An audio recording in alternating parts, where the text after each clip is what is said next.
Hello everyone, welcome to Engineers Point. तो आज हम अपना नेक्स्ट वीडियो देखेंगे कम्युनिकेशन स्किल फर्स्ट का। ठीक है, हमारा वीडियो लेक्चर नंबर ये थर्ड होगा, जो कि पिछले वीडियो हमने पढ़ा था कम्युनिकेशन क्या है और टाइप ऑफ कम्युनिकेशन को हमने देखा था।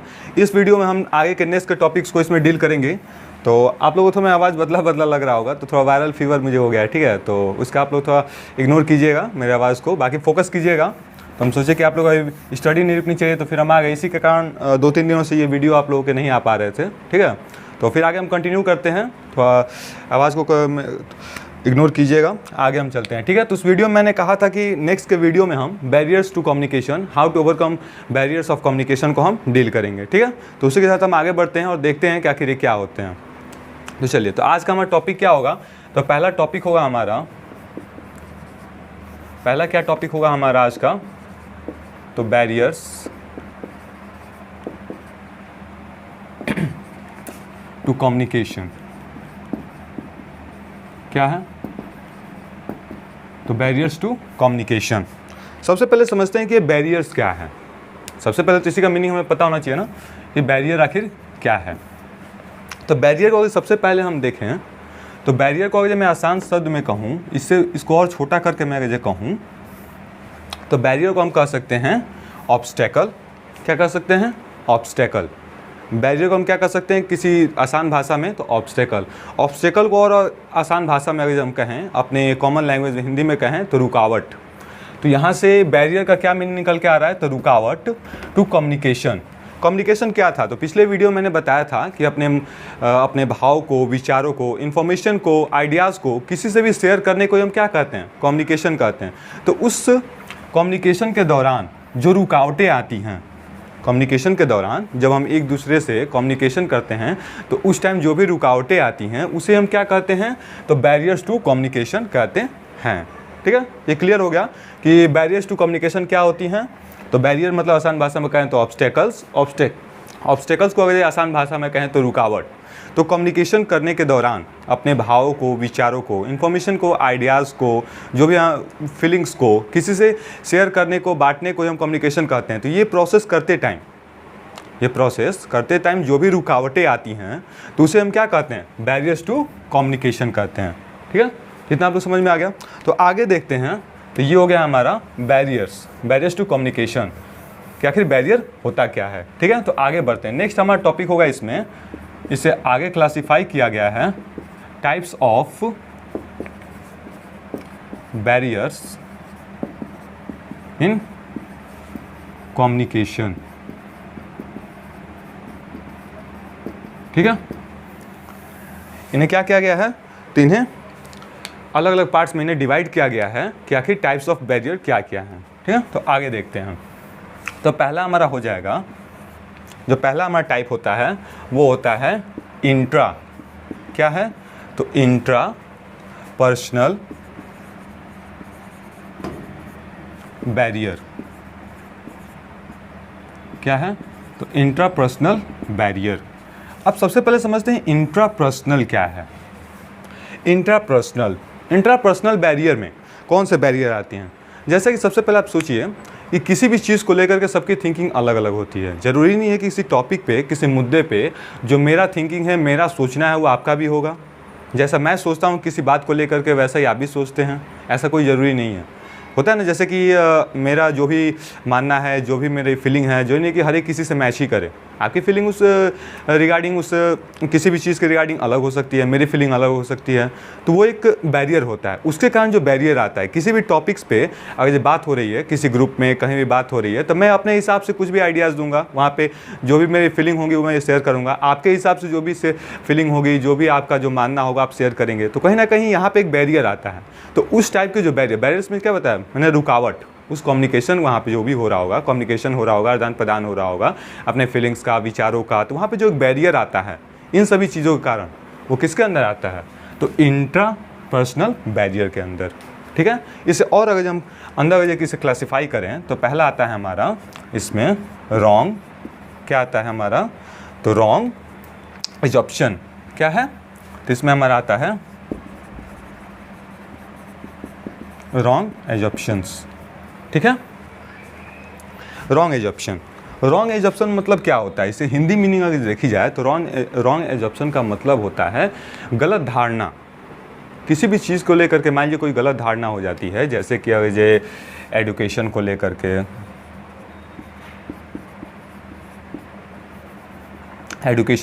के, या फिर कहें तो एडुकेशन कह सकते हैं और नॉलेज कह सकते हैं, ठीक है। नॉलेज के बाद किसी बैकग्राउंड को लेकर के,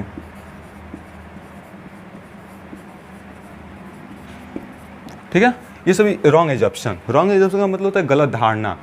किसी बात को मान लीजिए किसी भी मुद्दे पे, किसी भी टॉपिक पे बात हो रही है, वहाँ पे अगर जे आपका कुछ अलग एजम्पशन है, आपका कुछ अलग मानना है, मेरा कुछ अलग मानना है, तो वहाँ पे क्या होगा, हम दोनों के बीच की वो बातें जब नहीं बैठेंगी एक बराबर, जैसे मान लीजिए आप हैं, आपके फ्रेंड हैं, किसी बात पे चर्चा हो रही है, उनका कुछ अलग मानना है, ठीक है। जैसे मान लीजिए आईपीएल आप लोग सभी देखते होंगे, आईपीएल तो कुछ लोग देखते ही होंगे, तो वहाँ पे मान लीजिए किसी प्लेयर्स को लेकर के किसी बात का चर्चा होने लगा, तो आप कह रहे हैं कि नहीं ये प्लेयर सही नहीं है, ये प्लेयर सही है, आपका फ्रेंड कह रहा है कि नहीं ये सही है, तो कहीं ना कहीं वहाँ बातें जब नहीं मिलती हैं तो वहाँ पे कम्युनिकेशन नहीं स्टेब्लिश हो पाता है, वहाँ पे क्या होता है, दूरियाँ बनने लगती हैं।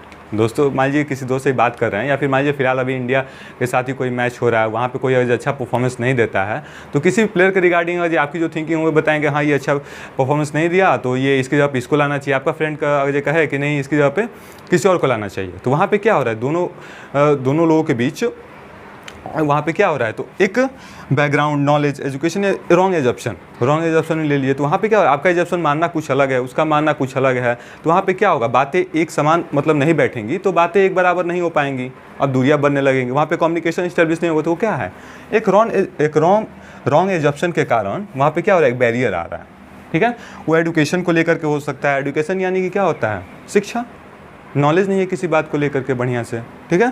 तो इन कारणों से बैकग्राउंड, आपका बैकग्राउंड कुछ अलग है, उसका बैकग्राउंड कुछ अलग है, ठीक है, कल्चर वगैरह को लेकर के, तो इससे जो बैरियर्स आते हैं तो उसे हम क्या कहते हैं, रॉन्ग एजम्पशन के कारण जो बैरियर थे, तो मैंने कुछ एग्जांपल्स दिए, तो रॉन्ग एजम्पशन के कारण जो बैरियर्स आते हैं तो उसे हम क्या कहते हैं, रॉन्ग एजम्पशंस बैरियर कहते हैं, ठीक है। वही रॉन्ग एजम्पशन मतलब किसी चीज़ को लेकर गलत धारणा है, ठीक है। अब इसी में दूसरा अगर हम देखें तो इसमें हमें दूसरा भी यहाँ टाइप हो जाएगा, रॉन्ग आता है हमारा दूसरा हो जाएगा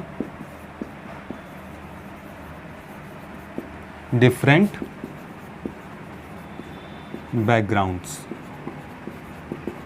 डिफरेंट बैकग्राउंड, ठीक है।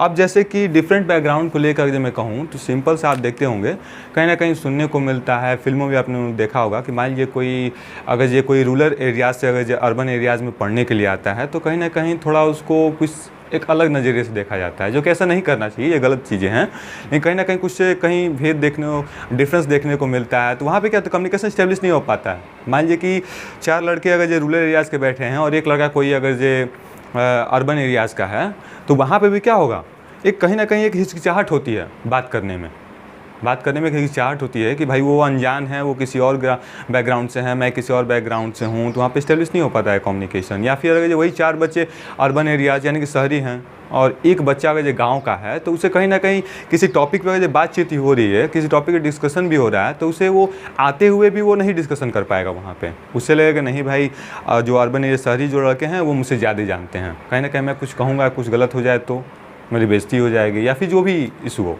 ठीक है। तो वहाँ पे क्या हो रहा है, वो जानते हुए भी वो स्टूडेंट वहाँ पे कुछ नहीं बोल पाएगा, ये क्या है, एक बैरियर ही है, वहाँ पे कम्युनिकेशन स्टेब्लिश नहीं हो पा रही है। तो ये किसके कारण हो रहा है, डिफरेंट बैकग्राउंड के कारण, ठीक है। तो इसे हम समझ सकते हैं। तो ये हमारे 2 इसमें टाइप हो गया है, इंट्रापर्सनल बैरियर में रॉन्ग एजम्पशन के कारण बैरियर और डिफरेंट बैकग्राउंड के कारण, ठीक है, समझ में आया। तो आगे बढ़ते हैं इसी के साथ। तो हमारा जो नेक्स्ट टाइप हो जाएगा, हमने अभी क्या पढ़ा, इंट्रापर्सनल, ध्यान से सुनिएगा, इंट्रापर्सनल। नेक्स्ट हमारा हो जाएगा इंटरपर्सनल। क्या हो जाएगा, तो नेक्स्ट हो जाएगा हमारा इंटरपर्सनल बैरियर, ठीक है। सेकेंड वन क्या हो जाएगा हमारा, सेकेंड वन हो जाएगा हमारा इंटरपर्सनल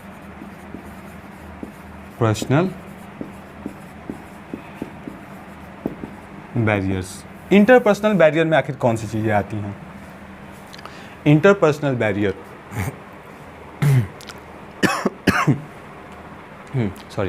तो इंटरपर्सनल बैरियर, अभी हमने क्या पढ़ा, इंट्रापर्सनल, ये क्या है, तो इंटरपर्सनल बैरियर में वो चीज़ें आती हैं जो खुद पे डिपेंड करती हैं, हमारे नॉलेज पे डिपेंड करती हैं, हमारे एक्सपीरियंस पे, हमारी स्किल पे डिपेंड करती हैं।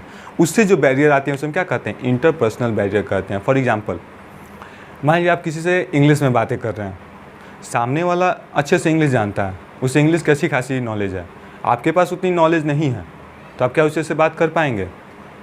आपको हिंदी के इंग्लिश में वर्ड्स अच्छे से नहीं पता है, आपको ग्रामेटिक अच्छे से नहीं आती है, तो वहाँ पे कम्युनिकेशन अच्छी हो पाएगी, एक दूसरे से बात हो पाएगी इंग्लिश में अच्छे से, नहीं हो पाएगी। तो यहाँ पे क्या हो रहा है, एक बैरियर ही तो हो रहा है, एक रुकावट ही तो आ रहा है। वो इंग्लिश में बोले जा रहा है, आपको इंग्लिश में बात करने नहीं आ रही है। क्यों नहीं आ रही है, आपका इंग्लिश वीक है, आपको वोकैबुलरी आपकी वीक है, ठीक है। तो ये क्या है, एक बैरियर ही है, एक रुकावट है। इसे हम क्या कहते हैं, इंटरपर्सनल बैरियर, जिसमें हमारे अपने एजुकेशन के कारण, हमारे नॉलेज के कारण, हमारी स्किल के कारण जो भी बैरियर्स आते हैं उसे हम क्या कहते हैं, इंटरपर्सनल बैरियर कहते हैं। फॉर एग्जांपल, जैसा कि मैंने कहा, तो पहला क्या हो जाएगा हमारा, तो पुअर वोकैबुलरी, क्या हो जाएगा, पुअर वोकैबुलरी के कारण। दूसरा हम कह सकते हैं, सबसे पहले एक और चीज़ होता है, दूसरा हो जाएगा हमारा पुअर लिसनर। मैं जिस स्कूल में पढ़ा हूँ वहाँ पे मेरे डायरेक्टर में हमेशा, जब भी जैसे मॉर्निंग का असेंबली होता था हम लोग का, तो उस टाइम कुछ ना कुछ हमेशा स्पीच देती थी, कुछ ना कुछ जैसे स्पीच करने का रिगार्डिंग है कि कुछ ना कुछ समझाती थी, ठीक है, किसी भी रिगार्डिंग। तो हमेशा कहा करती थी कि be a good listener, be a good listener. आखिर गुड लिसनर का मतलब क्या होता है, तो आपने कभी भी देखा होगा कुछ लोगों के अंदर एक कमी होती है कि सामने से जो भी बात कोई कह रहा है उसे पूरी अच्छी तरह से नहीं सुनते हैं, आधा अधूरा बात सुनेंगे और जो भी अपना आइडिया है, जो भी फीलिंग है उसके रिगार्डिंग वो बोलना शुरू कर देते हैं। तो ये सबसे बड़ी एक कमी है। किसी भी चीज़ के बारे में अच्छे से बोलने के लिए, जानने के लिए, सबसे पहले आपको कि सामने वाला क्या कर रहा है अच्छे से सुनना चाहिए। फॉर एग्जांपल, आप क्वेश्चन पेपर एग्जाम में आपको मिलता है, कोई क्वेश्चन है वहाँ पे क्वेश्चन आप सेम एज इट इज़, आप मान लीजिए बुक से पढ़ के गए, वहाँ पे आ गया, तो आपने आधा अधूरा क्वेश्चन पढ़ा, 2 लाइन पढ़ा और आपने लिख दिया। जैसे फॉर एग्जांपल, एक छोटा सा एग्जांपल ले लूँ, तो लिख के आ गया कि लिखिए कि कौन कौन से इसमें से लिविंग ऑर्गेनिज्म हैं, ठीक है। आप पढ़ के आए हैं, बुक में यही क्वेश्चन दिया है, आप केवल थोड़ा सा पढ़े लिविंग ऑर्गेनिज्म, हाँ ठीक है, ये कर दो, हो गया। और उसी को अगर जे मान लीजिए लिख के आ गया कि इनमें से कौन सा लिविंग ऑर्गेनिज्म नहीं है, वहाँ पे नॉट लग गया, आपने क्या किया, जल्दीबाजी में थोड़ा सा पढ़ा और उसका आंसर देना शुरू कर दिया, आपने लिविंग ऑर्गेनिज्म को लिख दिया और वहाँ पे दिया है कि नॉट, मतलब कि कौन सा लिविंग ऑर्गेनिज्म नहीं है। तो आपने अपने क्या किया, पूरी बातों को सुना ही नहीं, पढ़ा ही नहीं, पुअर लिसनिंग। उसके कारण क्या हुआ, आपने क्वेश्चन अपना गलत कर दिया। तो वही यहाँ पे है पुअर वोकैबुलरी, और पुअर वोकैबुलरी के साथ आता है हमारा पुअर लिसनर, पुअर लिसनिंग, ठीक है। पुअर लिसनिंग, सामने वाला क्या कह रहा है उसकी बातों को ध्यान से सुनना चाहिए, फिर उसकी बातों का जो भी है आपके रिगार्डिंग, जो भी उसके उस टॉपिक पे जो भी फीलिंग है, जो भी आपके पास आइडियाज़ है, भाव है, उसको शेयर करना चाहिए। ये नहीं कि आधा अधूरा बात सुने और कहने लगे, वो कुछ अलग ही कह रहा था, आप कुछ अलग उसका मतलब निकाले, वहाँ पे क्या होगा, बैरियर आएगा ना। वो कुछ और कह रहा है आपको, आप पूरी बातों को उसको सुने नहीं और आप उस पर जो भी आप विचार हैं, जो भी आपके फीलिंग्स हैं, आप उसको व्यक्त करने लगे, उसको बताने लगे, तो यहाँ पे क्या होगा, बैरियर आएगा ना वहाँ पे। तो ये क्या है, पुअर लिसनिंग के कारण बैरियर है, ठीक है। नेक्स्ट हो जाता है, इसी में तीसरा देखें तो तीसरा हो जाएगा हमारा ईगो। क्या हो जाएगा, ईगोटिज्म। ईगोटिज्म क्या होता है, ईगो मतलब एटीट्यूड, घमंड किसी बात को लेकर के। कभी कभी ग्रुप, मान लीजिए कोई एक ग्रुप आप लीड कर रहे हैं, ठीक है, आपको कोई ग्रुप दे दिया गया और आपको कोई प्रैक्टिकल दिया गया, एक्सपेरिमेंट दिया गया कि आप ये एक्टिविटी परफॉर्म कीजिए, या फिर फॉर एग्जांपल ऐसे ही लीजिए कि आप मान लीजिए अपनी टीम का कैप्टन है, क्रिकेट हो, फुटबॉल हो, कुछ भी हो, ठीक है, आप टीम कैप्टन बन गए, आपके अंदर क्या है, तो ईगोटिज्म है। ईगोटिज्म कहने का मतलब है कि मान लीजिए ईगोटिज्म यानी कि घमंड, कि जो मैं कह रहा हूँ वही सही है, सामने वाला जो बाकी सब कहेंगे उनकी बातों को वो सही न माने, तो वहाँ पे कम्युनिकेशन ही नहीं होगा। मान लीजिए कोई भी है, कोई कैप्टन है टीम का, जो वो कहने लगे कि जो मैं कहूँगा वही सही है, बाकी सब का भी राय सुने लेकिन कहे कि नहीं तुम लोग का गलत है, तुम लोग का सही नहीं है, तो वहाँ पे क्या होगा, सामने के बाकी सब टीम के उसके जो भी फ्रेंड होंगे, जो उसमें के जो भी प्लेयर्स होंगे, वो क्या सोचेंगे, जो भी कैप्टन है वो तो केवल अपनी ही बातें सुनता है, हमारी सुनता ही नहीं है। तो कभी कोई अगर उनके पास कोई आइडिया भी आता है कि हाँ मैं अपोनेंट से कैसे लड़ना है, कैसे उन्हें डिफीट करना है, कोई आइडिया भी आती है तो शेयर ही नहीं करेंगे कि भाई ये तो अपनी केवल सुनता है, हमारी कुछ सुनता ही नहीं है। तो वहाँ पर क्या हो रहा है, बैरियर ही तो है कम्युनिकेशन, वहाँ पर कम्युनिकेशन स्टेब्लिश नहीं हो रही है। वो बोलेंगे ही नहीं क्योंकि भाई हम तो कुछ भी बोले हैं, सामने वाला सुनेगा ही नहीं, वो तो अपनी ही करना है। तो वहाँ पे क्या ईगोटिज्म है, उसे ईगो है, जो हम कहेंगे वही सही है, बाकी सबका गलत है। तो वहाँ भी तो एक बैरियर आ रहा है। तो उसे हम क्या कर सकते हैं, ईगोटिज्म के कारण एक बैरियर। ठीक है, तो ये हो गया हमारा इंटरपर्सनल बैरियर। थर्ड वन हम देखते हैं, तो थर्ड वन हमारा हो जाएगा ऑर्गेनाइजेशनल बैरियर। क्या आता है हमारा, तो ऑर्गेनाइजेशनल बैरियर, जब कहीं कोई ऑर्गेनाइजेशन में, या फिर ऑर्गेनाइजेशन से सिंपल से समझिए किसी ग्रुप को लेकर के, ठीक है, किसी ग्रुप को लेकर के। तो हमारा तीसरा हो जाएगा ऑर्गेनाइजेशनल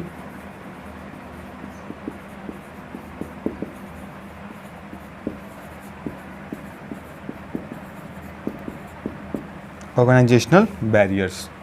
इसमें क्या होता है, फॉर एग्जांपल मान लीजिए कोई भी एक ग्रुप है, कोई भी एक कमेटी है, वहाँ पे बैरियर किस प्रकार के आते हैं। फॉर एग्जांपल बहुत ज़्यादा स्ट्रिक्टली क्या हो, रूल एंड रेगुलेशन हो, रूल्स एंड रेगुलेशंस हो, तब स्ट्रिक्टली रूल एंड रेगुलेशंस हैं कि मान लीजिए फॉर एग्जांपल आपको कोई मीटिंग अटेंड करने के लिए दिया गया, या फिर वहाँ पे मान लीजिए कोई भी चीज़, किसी भी टॉपिक को आपको लीड करना है, आपने कोई एक प्रोजेक्ट बनाया, अब उसको आपको एक्सप्लेन करना है वहाँ पे, और वहाँ पे स्ट्रिक्टली आपके प्रिंसिपल्स, मैनेजर, डायरेक्टर्स बैठे हुए हैं, और आप स्ट्रिक्टली है, आपको फोर्स किया गया गलती मत करना थोड़ा भी। तो वहाँ पे चीज़ें क्या होती हैं, आते हुए भी कोई व्यक्ति, कोई भी स्टूडेंट भूलने लगता है, होता है ना कभी कभी। मान लीजिए आप क्लास में आपको खड़ा कर दिया गया, और वहाँ पे पूरे स्ट्रेंथ वहाँ पे मौजूद है, आपको किसी टॉपिक पे बोलना है, आपको आ रहा है, लेकिन आप वहाँ पे क्या हो रहा है, बोल नहीं पा रहे हैं, आपको एक डर लग रहा है अंदर से, एक फियर है कि कहीं मैं कुछ गलत ना बोल दूँ, गलत बोल दूँ तो क्या पता मेरी बेइज्जती हो जाए, मेरे दोस्त मुझ पर हंसने लगे, क्या पता मुझे टीचर बोलने लगे, मुझे डांटने लगे। ये सभी क्या है, एक बैरियर है, किसके कारण, स्ट्रिक्टली रूल एंड रेगुलेशन के कारण। ठीक है, तो इससे जो बैरियर आता है वो किसके अंदर आता है, ऑर्गेनाइजेशनल बैरियर के कारण। दूसरा क्या हो सकता है, एटीट्यूड ऑफ सुपीरियर। दूसरा अगर कहा जाए एटीट्यूड ऑफ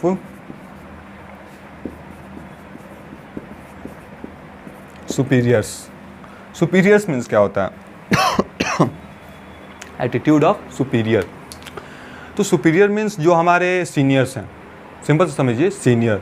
फॉर एग्जांपल आप अपने कॉलेज में हैं, स्कूल में हैं, अगर ये कुछ कोई आपके अंदर किसी चीज़ को लेकर के आइडिया है, आप शेयर करना चाहते हैं, तो आपको क्या दिक्कत आएगा, आप सीनियर से बात करने में आपको एक डर लगेगा। कहीं मैं बात करने गया और सीनियर्स का, मान लीजिए आपके प्रति, अपने जूनियर्स के प्रति सीनियर्स का एटीट्यूड सही नहीं है, वो स्ट्रिक्टली किसी भी बात को बोलते हैं, कहीं कुछ गलत होता है तो डांटने लगते हैं।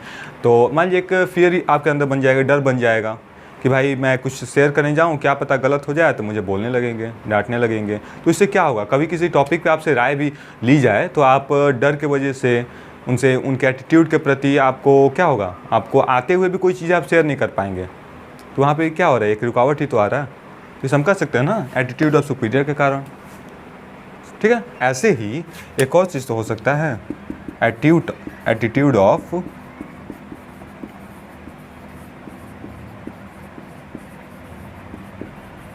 सबऑर्डिनेट। सबऑर्डिनेट मीन्स क्या, जूनियर, सिंपल से समझिए, जूनियर। मान लीजिए जो भी जूनियर हैं उनका एटीट्यूड, वो उनका मानना है, मान लीजिए जूनियर जैसे कि एटीट्यूड ऑफ जूनियर, यानी कि जो जूनियर्स हैं उनका एटीट्यूड किसी भी चीज़ को ले करके मानना है कि भाई सीनियर्स तो मेरी बातों को कभी सुनते ही नहीं हैं, सीनियर्स में जाऊं तो मुझे डांटने लगेंगे, उनका ये एक धारणा है। ठीक है, कहीं कुछ गलत हो जाए तो सीनियर्स कभी जूनियर्स को रिस्पेक्ट ही नहीं देते हैं, सीनियर्स कभी जूनियर की मदद ही नहीं करेंगे। तो इससे क्या होगा, कभी आपको कोई हेल्प भी चाहिए, कोई चीज़ आपको टॉपिक फंस रहा है, आपको अपने सीनियर से बात करने की ज़रूरत है, तो वहाँ पे बात करने नहीं जाएंगे, तो हमें कम्युनिकेशन स्टेब्लिश नहीं होगा, क्योंकि क्या बैरियर ही है ना। इस हम कैसे बैरियर को कम कर सकते हैं, इस बैरियर को कंप्लीट करना हो तो कहीं ना कहीं स्टाफ मीटिंग करना चाहिए, ऑफिस में, क्लासेस में, स्कूल्स में, जैसे वहाँ पे फेयरली ऑर्गेनाइज किया जाए कि फेयरली, यानी बिना किसी घबराहट के, बिना किसी डर के सब कोई अपनी बातों को रख सकें, उन्हें क्या कमियां आ रही हैं, क्या दिक्कत आ रहा है उन्हें किसी भी चीज़ को लेकर के। टाइम टू टाइम ऐसे मीटिंग्स अरेंज करनी चाहिए जिससे सबको एक स्टेज मिले कि भाई आओ, आकर के जो भी तुम्हारे अंदर जो भी मन में है किसी भी चीज़ को रिगार्डिंग लेकर के, कोई भी मान लो कंप्लेन है या फिर कोई भी चीज़ थैंक यू गिविंग है, वो आकर भैया कहो, किसी को धन्यवाद देना है या फिर कोई किसी चीज़ के कारण तुमको दिक्कत आ रही है, ताकि यहाँ प्रॉब्लम अपना डिस्कशन करो फेयरली वहाँ पे एक फ्रेंड सर्कल की तरह, ठीक है। इससे क्या होता है, तो बैरियर्स कम होते हैं, कहीं ना कहीं उसको भी लोगों को जानने को मिलेगा, अपने सीनियर्स को बारे में जानने को मिलेगा। हाँ भाई, सभी सीनियर्स एक जैसे नहीं होते हैं। फॉर एग्जाम्पल कहा जाए तो मान लो कोई एक जूनियर गया सीनियर के पास और उस सीनियर ने उसका रिस्पेक्ट नहीं किया, उसे बहुत ज़्यादा डांट दिया किसी बात को लेकर के, तो उसके अंदर एक धारणा बैठ जाएगी, एक एजप्शन बैठ जाएगा, रॉन्ग एजप्शन, कि भाई सभी सीनियर तो एक ही जैसे होते हैं, सभी सीनियर्स मुझे डांटेंगे, लेकिन ज़रूरी नहीं है। वही दूसरे सीनियर के पास जाए तो क्या पता उसके बहुत अच्छे से उसका हेल्प करे, मदद करे, तो ज़रूरी नहीं कि एक के कारण सभी गलत हो जाए, ठीक है। तो यहाँ पे क्या हो रहा है, तो एक रॉन्ग एजप्शन हो जाता है, एक एजप्शन बैठ जाता है, ठीक है, सीनियर्स को लेकर के, सबऑर्डिनेट अपने जूनियर्स को लेकर के। तो यहाँ पे क्या हो रहा है, कम्युनिकेशन सही से एस्टेब्लिश नहीं हो पाती है। ये सभी क्या है, एक बैरियर है, जिसके जो किसके अंदर आता है, तो ऑर्गेनाइजेशनल बैरियर के अंदर, ठीक है। तो यही तीन थे हमारे बेसिक, यही तीन थे हमारे types of barrier in communication, ठीक है। तो आगे देखते हैं कौन कौन सा हमने तीन टाइप पढ़े। तो पहला था हमारा इंट्रापर्सनल बैरियर, जो कि हमारे अपने एजप्शन, अपने थिंकिंग पे डिपेंड करता है। दूसरा होता है हमारा इंटरपर्सनल बैरियर, जो कि हमारे नॉलेज पे, स्किल पे डिपेंड करता है। और तीसरा होता है ऑर्गेनाइजेशनल बैरियर, जो कि किसी चीज़ को लेकर के स्ट्रिक्ट रूल रेगुलेशन, जैसे किसी भी ऑफिस में, किसी ग्रुप में जो एक स्ट्रिक्टली रूल रेगुलेशन होता है, उसके कारण जो बैरियर्स आते हैं, ठीक है। अपने जूनियर्स को रिगार्डिंग, अपने सीनियर्स के रिगार्डिंग जो भी बैरियर्स आते हैं, तो वो किस में अंदर आता है, तो ऑर्गेनाइजेशनल बैरियर, ठीक है। तो इस चैप्टर का लास्ट टॉपिक है, इस चैप्टर में ज़्यादा कुछ था नहीं, लेकिन यही चैप्टर अगर आपका कंप्लीट हो जाता है तो इस चैप्टर से कहीं ना कहीं कम से कम मैं कहूँ तो 5 से 8 नंबर आपका फिक्स है। कितना, 5 से 8 नंबर अगर जो मैं कर दूँ तो आपका फिक्स है। केवल ये चैप्टर आप प्रिपेयर कर लेते हैं, जो कि मैंने केवल 2 वीडियो में आपको शॉर्ट में करा दिया, ठीक है। तो आगे देखते हैं, इसका लास्ट टॉपिक होगा हमारा टूल्स, क्या हो जाएगा, तो टूल्स ऑफ कम्युनिकेशन।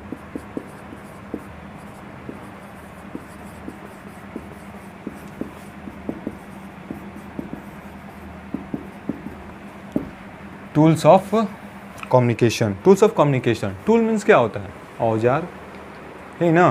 तो देखो ध्यान से समझते हैं, टूल्स ऑफ कम्युनिकेशन क्या है। तो हमने पढ़ा था कम्युनिकेशन क्या है, तो अपने भाव को, विचारों को, फीलिंग्स को, इमोशन को, आइडियाज़ को, इन्फॉर्मेशन को किसी से भी शेयर करने को हम क्या कहते हैं, कम्युनिकेशन करते हैं। तो किसी से हम शेयर करते हैं, किसी ना किसी माध्यम से तो करते ही ना है। मान लो किसी से भी हमको शेयर करना है, कम्युनिकेशन इस्टेब्लिश करना है, तो सामने वाले तक उस बात को पहुंचाना पड़ेगा ना। तो कैसे पहुंचाते हैं हम, उसी को हम क्या कहते हैं, जिस चीज़ की मदद से हम पहुंचाते हैं उसी को क्या कहते हैं, टूल्स कहते हैं।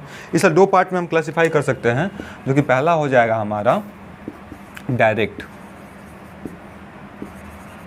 कम्युनिकेशन। डायरेक्ट कम्युनिकेशन में क्या आ जाएगा, फॉर एग्जांपल मीटिंग्स हो सकता है, सेमिनार्स, और क्या हो सकता है, इंटरव्यूज़,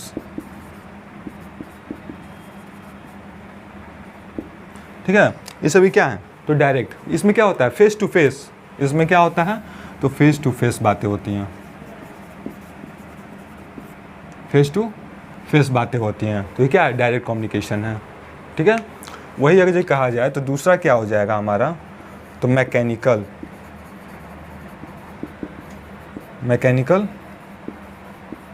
कम्युनिकेशन, जो कि आजकल सबसे ज़्यादा यूज़ किया जा रहा है, सबको यूज़ करता है। फॉर एग्जांपल कहा जाए तो टेक्स्ट मैसेज, और क्या है, रेडियो भी तो है।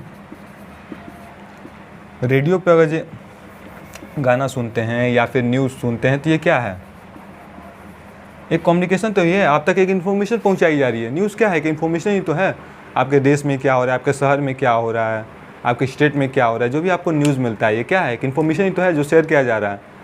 ये सभी क्या हो जाएगा, मैकेनिकल कम्युनिकेशन के अंदर।